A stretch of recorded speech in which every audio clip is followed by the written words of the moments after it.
Our next speaker is Dr. Deepak Megur. So he's going to show us MSICS in complex situations. His videos are treat for the eyes. Dr. Vaishali.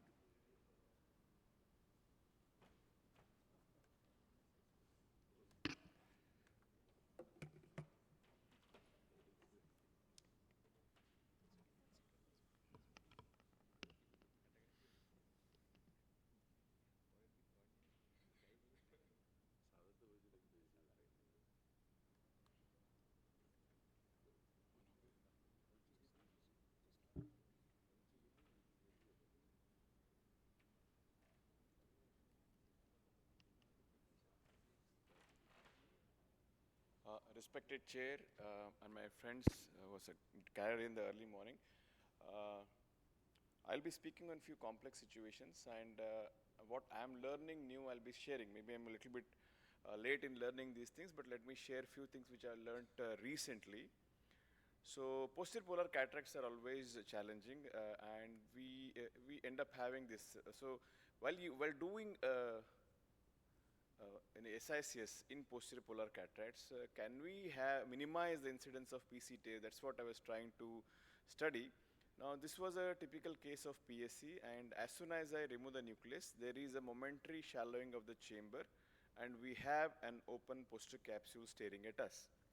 So, in spite of using sodium hyaluronate, which I used to maintain the chamber, I couldn't prevent the posterior capsule rupture. We can also see the anti-hyaluronic rupture here.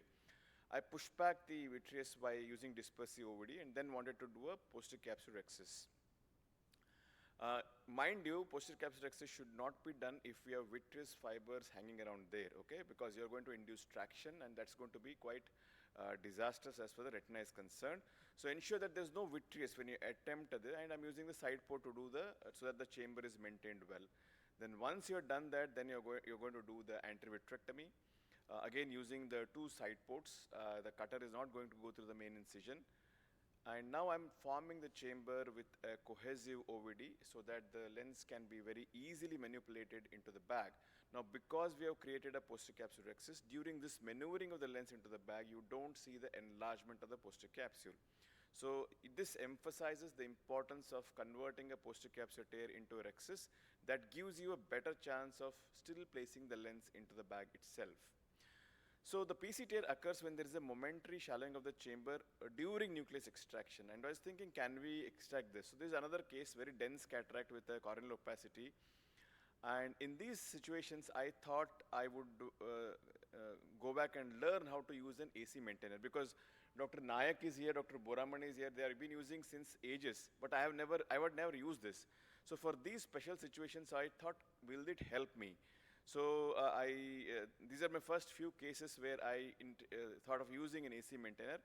The other principles are same. What I'm doing is I'm using the AC maintainer. The only trick here is it's not on always, only during the nucleus evacuation out of the chamber. Now, the chamber has a dispersive OVD also, and also the AC maintainer is on now. It is just started now. We don't want a high hydrostatic pressure. If you use high hydrostatic, we have demonstrated that you can have a spontaneous rupture of the posterior capsule with high infusion pressure in posterior polar cataracts. So the bottle height maintaining is extremely critical. And then the combination of AC maintainer and the dispersive OVD, I'm going to extract the nucleus out. And at this stage, you can see the chamber is still maintained. And although there is a bright reflex, I thought initially the PC has given way, but it hadn't. So the trick what we follow in your phaco, that never allow the chamber to shallow, that can also be implemented and practiced when you're doing MICS, manual small motion cataract surgery, in these posterior polar cataracts. And so far, it has been reasonably successful for me. So I think preventing the chamber from shallowing or preventing it from sudden deepening, maintaining the equilibrium, I think is extremely crucial factor when you're managing the posterior polar cataracts. So I'm using it on only during this step. Rest other steps I'm not using. If you don't have this AC maintainer, there's a momentary shallowing which can be prevented by this. This is something which I learned very recently. So I'm still learning how to use the AC maintainer, and now I feel that in certain situations it's quite helpful. Now moving on to my next situation. This is a different case scenario where patient has a long-standing cataract and a phacolytic glaucoma, steamy cornea, can't see the lens itself in these patients. So once you control the inflammation and the pressure, you decide to perform the surgery, and you expect a loose zonules in this patient. So in these situations, the most critical aspect is to get the rhexis right. If you can get the rhexis right and of adequate size, then you can prevent the accidental intracapsular extraction which can happen because of the lax zonules. Now the challenge is to do a bigger rhexis in a small pupil. So try to stretch the pupil a little bit. So in these situations, the most critical factor is the rhexis. If you get the rhexis right, then you have a higher chance of saving the bag. I'm trying to retract the iris with my left-hand instrument, which is introduced to the side port, retract it, and then try to complete it. So I thought the rhexis was decent enough, and I could manipulate the nucleus out very well.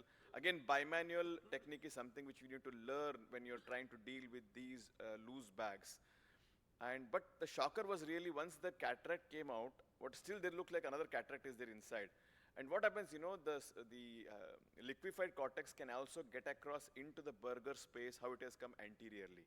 So you can just leave it like that. It will get absorbed in maybe 4 to 6 weeks, but there is always some amount of inflammation which persists and all. So the other option which I try is to go and do limited anterior-vitrectomy through the pass-pen approach. Of course, for this, you need to suture the main wound. We don't want the chamber to shallow, the eye become too soft. And then I'm going to introduce my cutter. The key here is always ensure that the port is facing away from your posterior capsule, not to the posterior capsule, because there is every chance you can eat at the posterior capsule because of lack of, And you should start the cutter only once you see it in the pupillary area. And in a couple of seconds, you can clear off all the liquefied lens matter which is there in the burger space. And then you, of course, I need to suture that sclerotomy which I have done, and the conjunctiva is closed. The pressure will there, and then that's it. Thank you for your attention, and thank you for the opportunity, sir. Thank you, Deepak. It is our pleasure to see your videos. We are still learning from your videos.